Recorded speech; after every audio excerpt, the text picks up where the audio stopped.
Είμαι ο κ. Μητσέλος, αντιπρόεδρος του Σταυρού. Κάποια κυρία ήρθε και μου ζήτησε βοήθεια.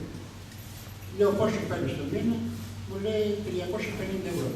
Πήγαμε στην πρώτη να τη βοηθήσω. Ο εργοδότης την υποχρεώνει και υπογράφει για 700 ευρώ. Ενώ παίρνει 4.000 και δεν θα πιάσει. Τι γίνεται όμως. Είναι πολύ στιγμή που μιλήσατε. Ευχαριστώ.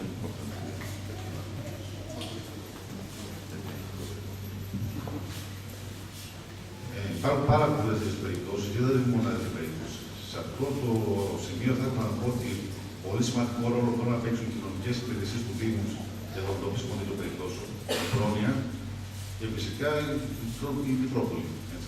Πέρα δηλαδή από το συλλογικό κριτήριο, πάνω και τα κοινωνικά κριτήρια που μπορούν να εντοπιστούν από αυτόν τον τρόπο. Και φυσικά και οι διευθυντές των σχολείων, όπου είναι πιο άμεση σε επαφή με τους μαθητές που έρχονται στη σχολεία τους.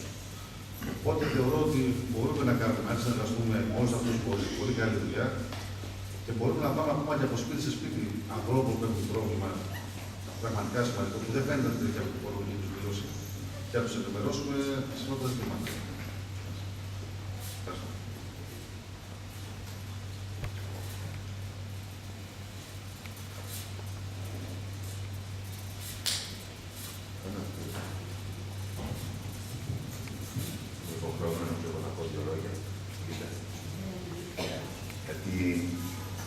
Δύο μέλη της ομάδας πρωτοβουλίας προέρχονται από το σχολείο στο οποίο είμαι διευθυντής. Θέλω να τους συγχαρώ, να συγχαρώ όλους και να σας ευχηθώ καλή δύναμη να έχετε και καλή δουλειά.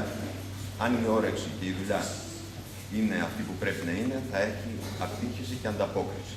Και είμαι βέβαιος ότι αυτό θα συμβεί. Το οικονομικό μέρος που ακούω τώρα, ότι αν θα είναι 350-700, κοινωνικό φροντιστήριο είστε, εσείς θα κρίνετε και ανοιχτές είναι οι πόρτες και στα 700 και στα 800 νομίζω. Αρκεί να θέλει ο κόσμος να έρθει. Και πιστεύω με καλή δουλειά θα έρθει και θα υπάρχει επιτυχία. Ευχαριστώ.